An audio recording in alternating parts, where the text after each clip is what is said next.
let's get into our Academy 101 segment, reviewing Resistance meta lists.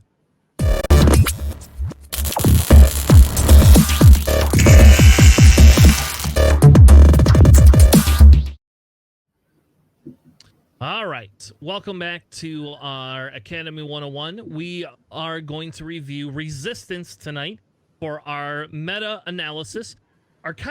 Our goal is to kind of review what does the list do, what are some of the more popular lists, and do we have, anything we should be on the lookout for.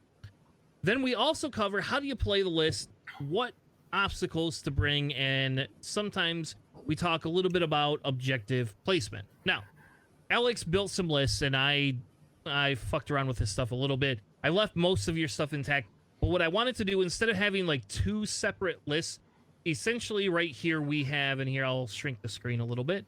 Essentially right here what we have is what we would call the 5 T70 list, or 4 T70s and one other option.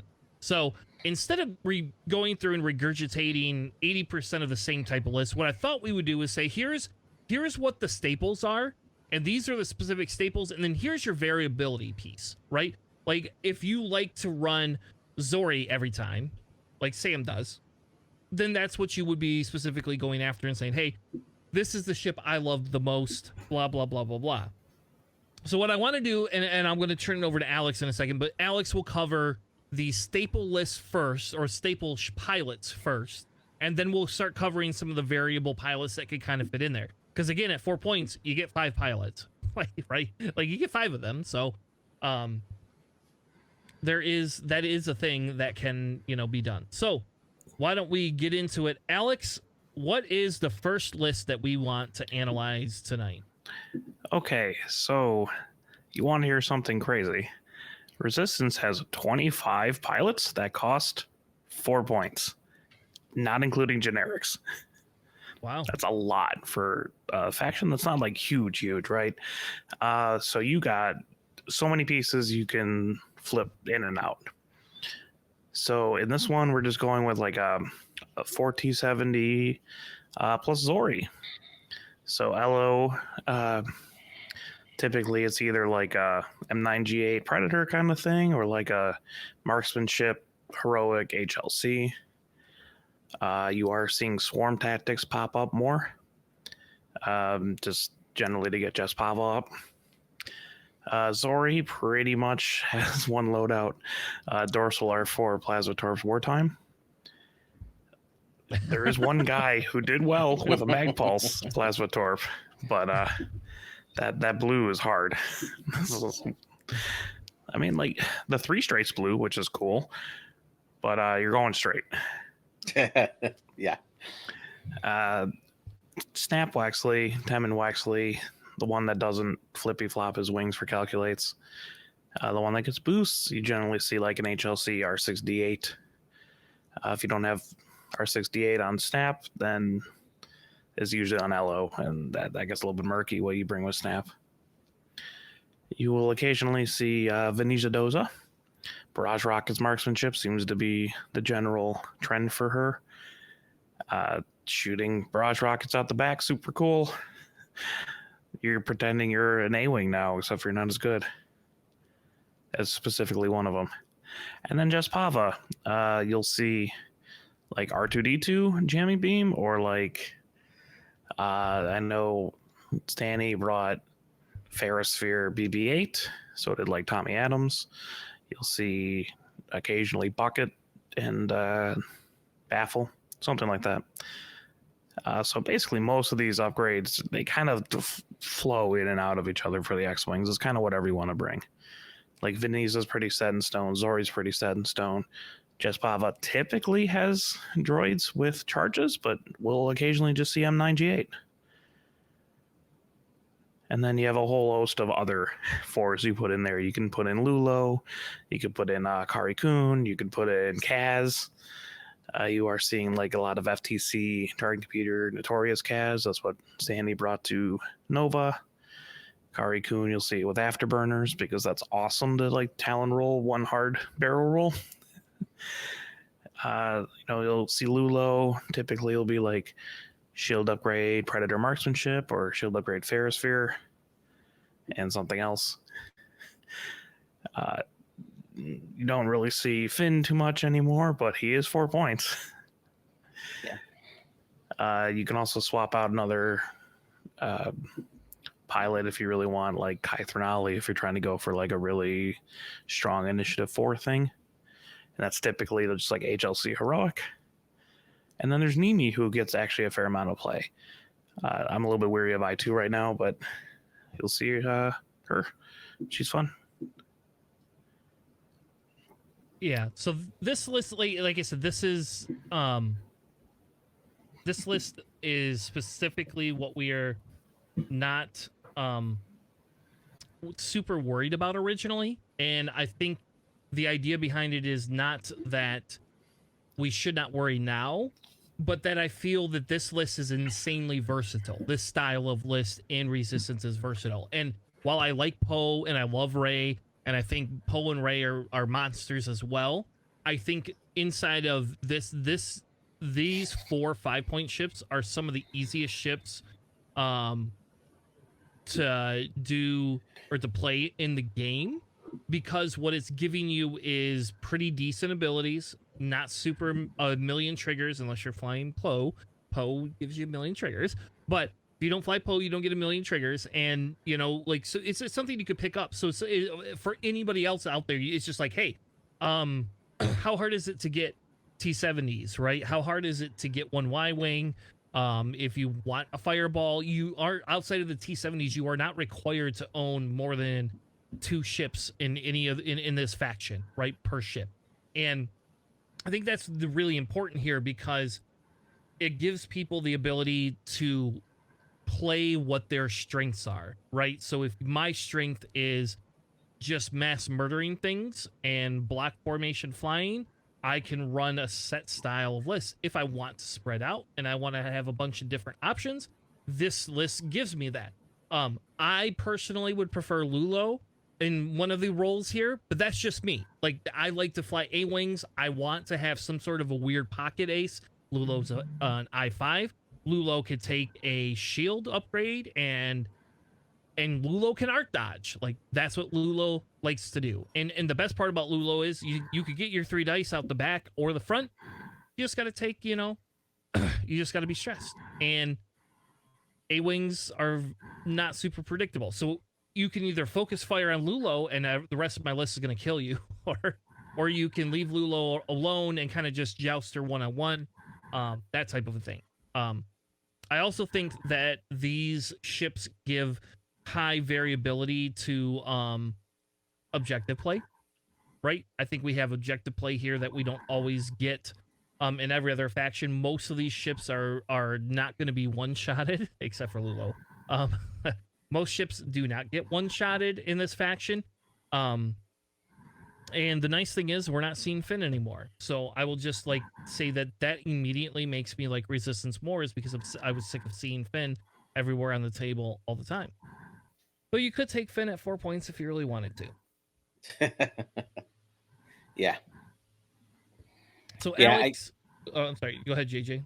So yeah, I mean, the other part of it too, right, is that this archetype is very, very flexible in their loadouts, right? We have, for instance, the list that Ryan Staniszewski ran in Nova, which had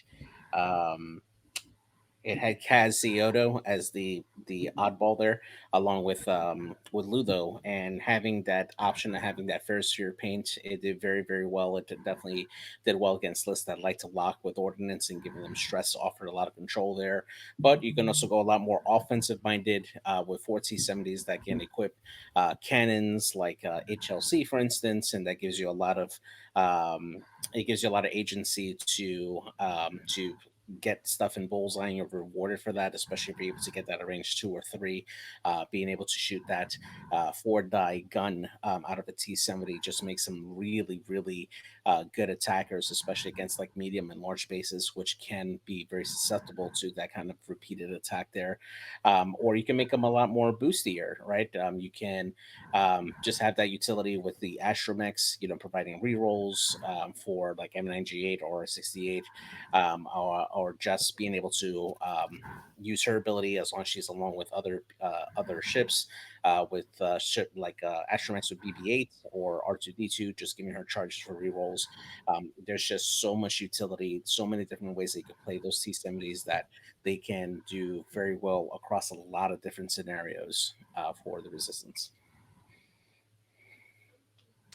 All right. So, what do y'all think is good? I again, because this kind of feels like the quintessential salad list right here. Resistance seems to have that quintessential salad play. But if we're talking objectives or obstacles, what is your preferred obstacles of choice to take?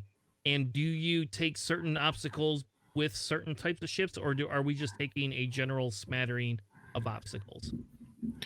I think if you're bringing like a lot of HLCs or something, you bring bigger obstacles, try to create lanes, uh, and like not really have escape routes, so you can easily bullseye things.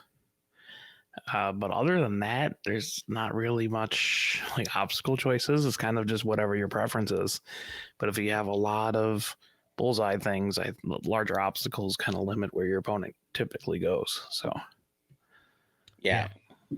I think that it largely depends on what ships you're bringing with you, right? Because if you're opting for more maneuverable builds with like including Lulo or Kaz, for instance, you can certainly take those larger obstacles as they're able to get around them faster, right? You know, Kaz with the slam or Lulo with the boost.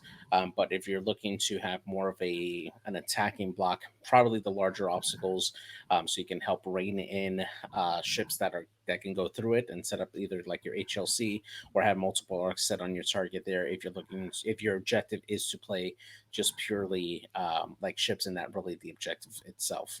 Yeah. All right. So, and I would agree.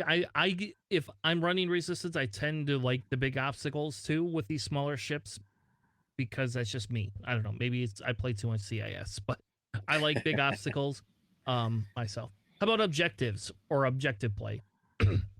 What are the ones they excel at, JJ? What are the ones you feel that they're could do better on? Again, largely based on what they're carrying, but honestly, this can do pretty good in across the board for most of these scenarios. They're in chance engagement. If you lose half of your health, you're only giving up 2 points per ship for this list here, which is really good. And meanwhile, you can really gun down one of the higher costed ships with all these ships concentrating fire on it. For salvage, you know, you're going to have certain T-70s that don't really need to boost. They are just, you know, move in place and take a focus. So you have those options for those scenario carriers there. And for scramble, they probably suffer a little bit there because they don't have an i6 that could really take advantage of that, and you can always adjust it to include like the T-70 Poe if you wanted to, and then just get one of the cheaper ships as your filler there, but that kind of breaks the list. If you're able to get a block in there to prevent your opponent from grabbing that scenario, which with 5 ships that is possible, you can do pretty decently in scramble. So it does very well across the board for all the scenarios. I wouldn't go as far as say that they dominate any one particular scenario, but I think it's that one that can really adjust to all the scenarios. I will say they dominate in one scenario. I think they dominate in chance because there's no target priority, right? It's just whatever is the closest ship, right? Because they're all 4 points. They're all kind of annoying to deal with. They all have the bulk and they all kind of can hit you really hard. And they have Just Pava, which is just a monster of a ship when just surrounded by other X-Wings. And then you half health them. Like they're 7 health, so they're above the even threshold. So you have to do 4 damage to them in order to half health them for 2 points. And Zori is 9 health with 5 shields. So you're not putting a lot of crits and stuff in. I think they're the best faction at chance in general. Like they're just a pain to go against. It's fair. I mean, like salvage. I mean, they're X-Wings, they can pick it up, right? Scramble, I mean, they have a couple I-5s. Generally, the Resistance faction has their own passive mods, whether it be like M9G8, R6D8, just Pava's ability, so they can actually like afford to lose an action here or there and still be effective. And Assault, I mean, you have 5 ships. It's okay, but I think like Chance is just such a beast of a list. And like if you have like Kaz or Lulo, your objectives get better or worse depending on what you're bringing. So just adjust it to your kind of play style, but I think it'll always be good at Chance. So what takes this list down? What can you do against this type of a list? I know what I did against this kind of list was just jousted with my scum list, but I would not recommend that for any other list. So bombs, to me, bombs feel like a good deter. This list does have a lot of immobility per se. It doesn't have insane crazy maneuvers outside of like Nimi and Elo. And Nimi doesn't fit in this type of list very easily. Because Nimi's 5. That's not Nimi. I'm sorry. 9-Nub. 9-Nub. That's who I keep thinking of. So variability. Elo does have 3 white talons, which are pretty good. That's still a pretty good talon. But they're limited to just those 2 maneuvers. So this list doesn't have an insane mobility piece. So to me, bombs. You could trigger bombs. Seismics are really good against some of these lists. But again, it has a high health, right? So ionizing is a great one because most of these ships don't have more than 2 green dice. Unless you shoot them at range 3. And then they do. And then they don't want to die. And they don't have a million double mods, right? Like they do get some soft mods with the R6D8 and MG, whatever, the M9G8, and one has Predator. We'll give credit to Elo where Elo gets credit due, being in that I-5 with Predator and being kind of a little bit of a bully. She is, but they don't have like an insane amount of mod sharing in the same way that like Rebels has, right? You're not, and you don't have a shit ton of double tapping either, right? So it's not like you have an X-Wing that can come in and make double shots, unless you put Snapshot. And I don't think any of them... No, they could take Snapshot. Oh, could you imagine Wes Temmin with Snapshot? All right. I mean, it's 9 points. You can do it. Snap with snap. You can snap with snap. That would It's be not hilarious, good, though. but you can do it. It's hilarious. It would be hilarious. Anyway, but they don't have a lot of the double tap beat. So a lot of like what you can do with this list is if you can stop them from removing stress, it's really good. If you can stop them by outmaneuvering them or having a higher initiative, because that's the other thing this list kind of lacks a little bit is no I6s. So yeah, I agree. Yeah, like the big weakness of this is that they're kind of like a middle initiative, being mostly 4s. So like actual aces or double repositioning actually can tear a lot of this list apart, or some sort of like really overwhelming offense because they do just have 2 agility, like you mentioned. But like honestly, like Falcons, like Han is decent against like the rest of the list is getting murdered, but like Han's pretty good against them mostly because of the I6 boost, double tap. So yeah, I mean like aces, Deathfire. I mean, you mentioned bombs, but Deathfire specifically, because he's just tossing them, is really funny. And yeah, just ionization, like you all said, just ace play and overwhelming offense can usually take them. Like my scum list usually kills 1 T70 a round. And when that happens, that's not good. No, they do not want to lose 1 ship around. Even if it's in round 3, they still do not want to do that. Yeah. So, all right, let's move on to the next list. The next list we have is called Rey Shenanigans, because she is here to say, I'm going to do stupid things to you because Finn never got banned in frickin' standard. It's 9 points. Okay, it's only good I on don't one care. ship. It's only good on one ship, and it should be taken off that ship. Anyway, so this list we have Elo with M9G8 Predator, same thing that we had before. Temin with R6 D8 and HLC, same thing we had before. Neonub is a little bit different here. This one has Pattern Analyzer, BB8, HLC, and Marksmanship. And if you didn't know, Pattern Analyzer works. Then you get rid of your stress if you with Neonub's ability, and then you perform a second action because you're a bully. And if you want to be a real big bully and you're really good at getting a bullseye, you get to perform 3 actions in that list where you can get target lock, barrel roll, and focus if you really want. And still end up with only 1 stress. No stress. You get to get rid of the last stress too? Yeah, you just dump them all all. right, screw you. It's I hate every you. single stress you All get, right, I hate you so much. I hate that ship so much. except for Panic Pilot because they want things to be slightly fair. Yes. All right. So if you can That just figure out how to 'cause you won. slip a Panic Pilot into Neonub, Pilot, that's what you Pilot. got to do. Oh, no, Panic Pilot only you get rid of 1 stress, not both. So you're still not double stressed. That's okay.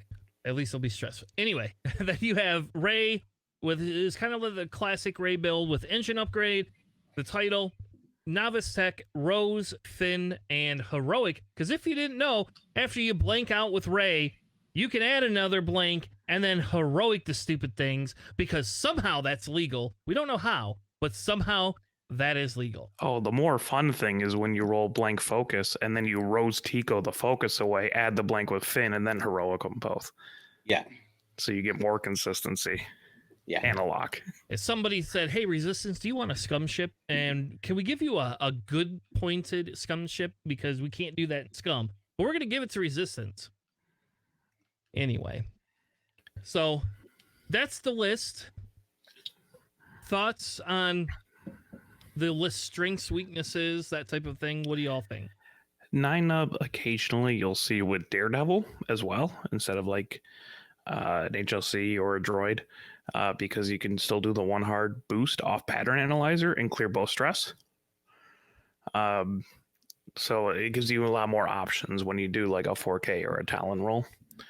That being said, you don't get that off too much. It's a lot better against like I6s because you already know where they are and your 4K will fit right behind them. And man, engine upgrade on Ray. Everyone takes it. I don't get it. I've literally, I don't think I've ever boosted with Ray unless it was after a sloop, and I don't care about the engine upgrade after a sloop. I have Contraband. Yeah. But yeah, this That's list the more is popular choice, though. almost no one flies Ray with Contraband other than me. I don't get it. I sloop multiple times with Ray, and I'd rather have a focus token than not have anything. But yeah, this list hits super hard. It is only 4 ships, so you actually have to be, good at the game or something for this. But this list hits so hard. Everyone's pushing for damage. Like, you don't even really need M9G8 too much in this list. You can actually just straight swap it with HLC on Elo, and then now you have 4 ships that are essentially pushing 4 damage through, and it hits like a truck. Yeah, they call it Death Ray for a reason. Yeah, Just I being love able Ray. to punish really hard there. Now, I think this list definitely does very well in assaults. You got that big base in Ray. If you're able to get that cluster of objectives together in assaults, Ray can contest an objective, and if you do it right, you can have her front arc facing the opponents that she needs to. She can definitely tank a lot of shots with her ability, and then the T-70s can come in from the sides and force your opponent to either deal with Ray or let Ray just wreak havoc on your list, and then just go from there. Probably struggles a little bit with Scramble. I mean, yeah, you got a lot of you got some I5s on there that can definitely assist with that, but because Ray has that large base, usually she is more offensive minded and usually is bumping a lot, especially when you get more into that post first engagement. So usually not going to be able to take that objective with her ability. So she suffers there, but you can kind of make up for it with like Temin or 9 sorry, not Temin, with Elo and 9 since they're I5 and they can do that there. I think this list suffers a lot in scramble. You don't really have a scramble carrier, or sorry, salvage. You don't have an objective grabber on this list there that really wants to do it. And if you're forced to, it's probably going to be Elo. Hello. I mean, sure, you could do it with Neen if you need to as well, but that really limits him with his ability, and you don't want to do that. But beyond that, you're trying to kill other people, which, yeah, you certainly have the offense to do that. But beyond that, you're really not going to be scoring a lot of points off of salvage. You're more trying to deny points with salvage there. And then in chance engagement, this definitely does really well. Ray can certainly deal a lot of damage to get those half points off of ships very easily, and she can maintain her points for a while. Just don't leave her out to dry, otherwise you're going to give up 7 points to your opponent. Yeah, I feel like Ray will die, but generally you'll get a lot more than 7 points out of her, or Yeah. enough damage that like your trade. T70s will kill a ship around. Yeah. I will say like Ray is not bad initially in like scramble, because she doesn't really need to take an action. So if you actually like lead with her, you can just take the scramble and then get the lock later and figure it out. You know, you got 2 force, you got Rose. After that, though, it's a little bit more tough. Yeah. But Yeah, I mean, chance engagement against this list is comical. Yeah, especially because you have 2 ships that can do the majority of maneuvers on their dial. Like they have the ability to be like, I'm just gonna do whatever I want. So this list has very high initiative, right? You know, Timon is your lowest initiative. I don't think scramble is the worst one. I would say that salvage is, but if you look traditionally with this style of list that is literally out there to murder you, you don't need to take 3 crates to win. You just got to murder things. And so if one ship takes a crate, that's a guaranteed point every round. Then you got 3 other ships to just murder something. You know, I'm going to ask a weird question though, because I didn't think about this. Does Ray get neutered by Padme because with the whole Finn interaction? Does Padme kind of like also like say, you're not going to do what you normally do? Well, Padme's focus results, if you take away a focus result, I believe that's modifying. So like Yes, you it can't is. flip things, but you can just flip a blank to a hit. Yeah. Right. So, you know, worst comes to worst, you just do that. I don't think Ray, I mean, Padme doesn't really I've flown against a Padme with Ray, and that didn't do anything. And then that Padme died because I have Ray facing Padme. Yeah. Okay. I just didn't know because I was thinking about that and I was like, well, you know, maybe Padme has a few more uses that we didn't see. But you're right. I mean, and that's where the contraband comes in more handy than an engine upgrade, right? Because here you have Ray being able to sloop, take a focus or a target lock or whatever Ray wants to do against Padme, and you're not even an arc and it's inconsequential. Padme cannot turn around that fast. And Padme's an I-4 and not an I-5, right? You know, like that's a downfall that we talked about last week of Padme, is that initiative can be very hurtful to get her ability off. And Ray can sloop multiple times in a row, so you're pretty much always going to have time on target. Yeah. So obstacle wise, again, I don't think obstacles matter a whole lot with this one. I'm probably taking 2 debris clouds at least with this. And then the third obstacle is either going to be the larger like a larger rock, or it's going to be, if I want to be spicy, I'm going to take an gas cloud, just because if I could place the gas cloud correctly, the only person that does not want to swoop through a gas cloud really is Neonub. Like Neonub doesn't want to go through that gas cloud because it limits what Neonub can do, but like Ray doesn't care as much. Just don't land on it, you know. Don't land on it. I don't know. Yeah, I mean, I think if you have the Corcella variant of Ray, you go all debris clouds on it because even Neen can clear the debris cloud stress if he ends up in with an enemy in front arc at range 1. Yeah, I was gonna say medium debris clouds. You want you want at least some space for Ray to sloop. So you don't want like the really big ones from Mandalore.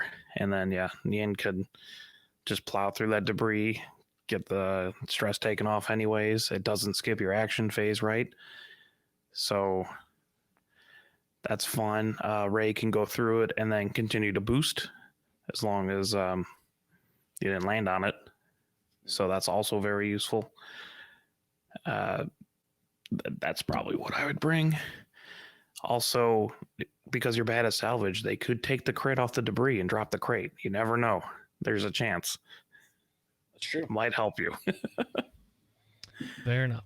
All right, let's move on to the last list, and I'm going to preface this by saying you could technically run Poe in a T-70 or in a Falcon. Just so you know, you can do that, and I think if you run it in the T-70, that Poe is at the 7 points is, if you play it right, is pretty unkillable. It's I don't know, it's weird. It's weird that Poe is kind of unkillable, you know? I don't know. I guess he's made it through how many wars, but still, folks, come on. JJ, what is on this Poe list that we have here? So we'll start off at the top. We got the Elo in the T-70 with Predator M9GH, then Temmin Wexley with R6 D8 and HLC, then Neen Nub with Marksmanship, Pattern Analyzer, and BB8 and HLC, and then Poe Dameron in the Falcon with Notorious, Ray Gunner, Novus Tech, Contraband Cybernetics, and Engine Upgrade to round off the list there. This list definitely plays a lot different than Ray. This is a much less in your face type list for how the Falcon flies. This one wants to kite around the board and kind of get you from around the sides there. It is very accurate, especially with that Ray Gunner there that's able to change a blank result into a hit on offense. It can definitely do a lot of damage back, or at least set up a strain on you, so that way the rest of the list can deal damage into you there. There was actually a match that was done on Viper Squadrons, done by Crispy, just like the other day, where they were covering Team USA event there, where you got to see this in play. Essentially, you want to get those T-70s in your opponent's face to disrupt their whatever they want to do with actions, especially with Temmin being able to boost in and set up blocks, and then Elo and Neen right behind it to engage at range 1, and Poe behind that screen just being able to shoot first, take off focus tokens, or reduce the shields for those T-70s to finish off that opponent's list. It can be very effective, very damaging, and when played right, your opponent is going to have some very bad shots into Poe, and if they do, they're going to get eaten alive by those T-70s. Yeah, I'm not super into like a Notorious Poe with 3 other ships, especially because it's Elo and Nine Nub being at 5. The Notorious is really good. I mean, against other I6s and I5s, sure, but it's really good if you have something like Snap and BB8 and lower initiative ships in there. So when you face off against like another T-70 list with 4s, you still can shoot them with your 4s and 3s, or 1 or if you bring a Merle or something like that. Like I know this is like a straight swap of Ray with Poe. I'm just not a big fan of Poe plus 3 T-70s. I think you might as well just bring Ray and just hit harder. But Poe offers a completely different style of play. I love Poe Falcon so much. He's disgusting. Just boost, barrel roll, boost. Just art dodging everything. And with Ray just being pretty consistent. And he's so good at scramble. Like Poe, just do a free boost to get to where you are. You're also an I6, take the scramble. I like this list a lot for scramble. For chance, it's okay. You know, Poe doesn't hit as hard as Ray, but he doesn't need to if he's not getting shot. Salvage is still kind of rough because you definitely don't want to bring that on Poe. Can't do anything for his ability with that. And Assault's still solid because Poe is so fast. That Falcon is like, I mean, it's the fastest ship in the game, right? You got that 4 straight, although it's red. And then he could boost right after it. With the title, it's basically inconsequential. So that ship goes so fast it can go to every assault point and take them all. Just being wherever you didn't expect it to be. Yeah, and I think that's why people are running this type of a list, is because it's no one's you have to really go all in on Poe. I mean, and you really got to catch him and get him. Like, you got to figure out how to get him and keep him there and then murder him. Otherwise, there's no point in shooting at Poe other than scaring him away. It's just not, you know. Yeah. Like, I brought him to World, and I think only Crispy managed to kill Poe. Well, maybe Isophane did, but, you know, Seer, Swarm, that eventually will get to Poe. But, like, he's either you have to ignore him completely, which sucks because he's hitting super hard, or, yeah, just pin him in a corner somewhere, and that's very difficult to do. And also, if you bring a lot of, like, HLCs and stuff, the punish people going after Poe, that helps immensely. Yeah. And I think that's the big thing. Obstacles, in this one, I think it means even less for obstacles, right? Because Poe can go through obstacles. Well, no, you bring the largest rocks you can because Poe doesn't care. That's the whole point. Like, yes, that's what I'm saying. Like, there's just, doesn't matter with Poe because he doesn't care about obstacles. It's like, who is it like? Oh, it's like Dash a little bit, but less dice, but better, more accurate dice, you know. Like Ray, the problem is Ray at 10 points. In my opinion, Ray is the best force point in the game right now. Like, hands down. Ray is just, well, yeah, I mean, just amazing. Convert a blank to a hit or a evade. Yep. Ray hands down is just the best, literally the best force crew you could ever get. And it's 10 points, right? It's the same as Savage. Oh, Savage, you got to spend a force to give somebody a focus. No. Ray says, I'm just going to turn a blank to a hit for Poe every time. Like, it's just, it's like a Vader ability is what that is. So, Yeah. Objective wise, I think you kind of covered it. Like, I don't think this does very well in chance. But at the same token, you have to let Poe run free if you want to score objective points and chance, right? Like, if you want half points, you got to leave Poe alone because you're not probably getting half points on Poe. And unless you can corner him, you know? Yeah, I mean, you only get 3 points if you have help Poe, too. That's the real feels bad about it. Yeah. I'll take my 2 points for every other T70s and half point them. I don't know. Yeah. So that is the end to our Resistance Meta Academy 101 analysis of current lists.